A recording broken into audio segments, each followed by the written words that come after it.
आपको क्या लगता है हेयर स्टाइलिंग सीखना बहुत आसान है? इतना भी आसान नहीं है जितना कि आप सोच रहे हो। अभी मैं आपको एक टेक्निक बता रहा हूँ, वीडियो को शुरू से लेकर आखिर तक देखना और उसके बाद खुद मुझे कमेंट बॉक्स में बताना, ये आसान था या मुश्किल था, ठीक है? पहले आसान बताता हूँ। देखो, स्प्रेडिंग कैसे करते हैं इसको समझते हैं। पहले आपको शाइन स्प्रे करना होता है, सेक्शन को कॉम्ब करना होता है, इसको आप पकड़ लें और पकड़ने के बाद आपको ऐसे स्मूथली इसको खींचना होता है, आपका बाल स्प्रेड हो जाएगा। ऐसे आप स्प्रेडिंग कर सकते हैं फ्लॉलेसली। आया समझ में आप लोगों को? पकड़ना आपने ऐसे और खींच देना है, इतना ही आसान है। समझ गए? ये तो था आसान साइड। अब इसका डिफिकल्ट साइड भी समझ लो। पहली बात, जब भी कोई नया स्प्रेडिंग करते हैं, आप लोगों में से कोई भी स्टूडेंट हो, उसको पहले तो सेक्शन क्लियर लेना ही नहीं आता है। अब ये मैंने बिल्कुल बराबर का सेक्शन लिया है और पतला सेक्शन लिया है। स्प्रेडिंग के लिए आपको थोड़ा पतले ही सेक्शन लेना, बहुत मोटा सेक्शन ले रहे हो तो उसको भी आपको पहले कॉम कर करके चपटा बनाना होता है, फ्लैट। अगर आप ऐसे 2 फिंगर से पकड़ते हो तो आपको बड़ी मदद मिल जाती है, क्योंकि सेक्शन क्या हो गया है, पहले ही फ्लैट हो गया है। तो अब रह गया है फैलाना। अब फैलाने के बाद आपको इसको पकड़ना होता है।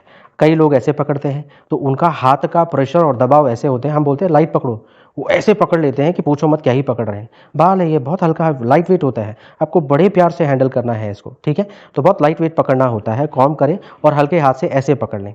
साथ साथ में आपको थोड़ा कर्व भी देना होता है। भाई जिधर जाओगे पकड़ने के लिए जगह तो चाहिए ना, तो थोड़ा सा जगह ले लो अपने इस ऐसे और उसको फिर आपने स्प्रेड करना। अब ये पकड़ने का प्रेशर होना चाहिए लाइट, पर आप पकड़ते हो टाइट, तो वो होता ही नहीं है। पहली गलती यही। दूसरी गलती आपके सेक्शन करने में। तीसरी, आप कॉम करते ही नहीं हो, वो ऐसा गोलमोल सा होता है और गोलमोल ही आप कर देते हो, वो फट जाता है। तो आपको करना क्या है, पहले फ्लैट कॉम करना होता है इसको, फिर पकड़ना होता है। अब फैलाने का समझो, आप लोग फैलाते कैसे हैं, यूं 2 फिंगर से, तो इसके बीच में तो गैप होता ही नहीं है। ऐसे पकड़ के ऐसे करके करते हो तो कहाँ होगा, वो इवन स्प्रेडिंग होगी नहीं, बीच में से फट जाएगा, क्योंकि पूरा आप फिंगर से यहाँ से भी खींच रहा है बाल, यहाँ से भी प्रेशर लग रहा है, यहाँ से भी प्रेशर लग रहा है। आपको जो है गैप रखना होता है। ये पकड़ लिया ऐसे, टिप टिप से पकड़े आप और ऊपर से नीचे, फिर इस हाथ का प्रेशर और इस हाथ का प्रेशर, दोनों का प्रेशर का ध्यान रखना होता है, जो हम आप लोगों को हैंड्स ऑन प्रैक्टिस में समझाते हैं। तो इतना आसान नहीं है इसको स्प्रेड करना है।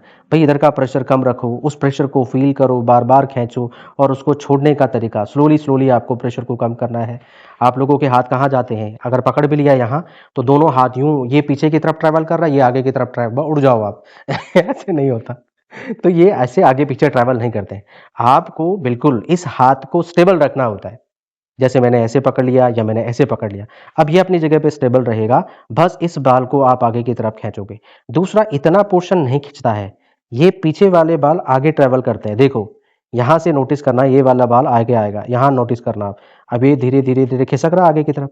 ये पीछे वाले बालों को स्लो में दिखाता हूँ, देखो इन्हीं बालों को मैं नीचे की तरफ कर रहा हूँ, तो ये क्या हो रही है हमारे स्लो मो में, आपका धीरे धीरे करके हम स्प्रेडिंग कर रहे हैं। ये स्लो मो में पता चल रहा है, हो गया ना हमारा सारा सेक्शन। तो पीछे वाला बाल आगे आता है, ये वाला बाल डिस्टर्ब नहीं हो रहा है। तो ये छोटी-छोटी बारीकियाँ हैं स्टाइलिंग में, किसी भी टेक्निक को अंडरस्टैंड करने के लिए, समझ रहे हो? तो इस प्रेशर का, पकड़ने का, खींचने का, सेक्शन का, कॉम्बिंग का, ये छोटी-छोटी बातें हैं जो रियली बहुत बड़ा डिफरेंस क्रिएट करती है। इसलिए ऐसी फिजिकल स्किल्स को अंडरस्टैंड करने के लिए ऑफलाइन क्लासेस सबसे ज़्यादा बेस्ट होती हैं। दूर-दराज हैं, आप नहीं आ सकते, आपकी कैचिंग पावर अच्छी है, आप जुनून रखते हो प्रैक्टिस करने का, तो उन लोगों के लिए अच्छा है कि हाँ, हम प्रैक्टिस करेंगे everyday, then you can go for the online also. But लेकिन आपको अगर पहली बार सीख रहे हो, you should go for the offline classes, तो आपको हाथ पकड़ के समझा सके। आया समझ में? तो समझो बहुत छोटी-छोटी बातें होती हैं, चाहे वो मेकअप आर्टिस्ट है, चाहे आप हेयर स्टाइलिस्ट हैं, सब में अपनी-अपनी छोटी-छोटी टेक्निक होती है, जो आप लोगों को यूँ ही बता देते हैं। सालों का एक्सपीरियंस 1 सेकंड में बता दिया। बोलते हैं ना लाख रुपए की बात, ऐसे ही बता देते हैं, जिसकी आप लोगों को वैल्यूएशन होनी चाहिए। सो वीडियो अच्छा लगा हो, आई थिंक सो आप लोगों को समझ में आया होगा, जो मैं कहना चाहता हूँ कि इतना ईज़ी भी नहीं है और बहुत एफर्ट लगते हैं। तो अगर आप लोग भी ऑफलाइन, ऑनलाइन क्लासेस सीखना चाहते हो, आप हमारी अकेडमी जॉइन कर सकते हो, दिल्ली में अकेडमी है। और बाकी आपको समझ में आया, नहीं आया, कमेंट बॉक्स में ज़रूर मेंशन करें। Thank you so much.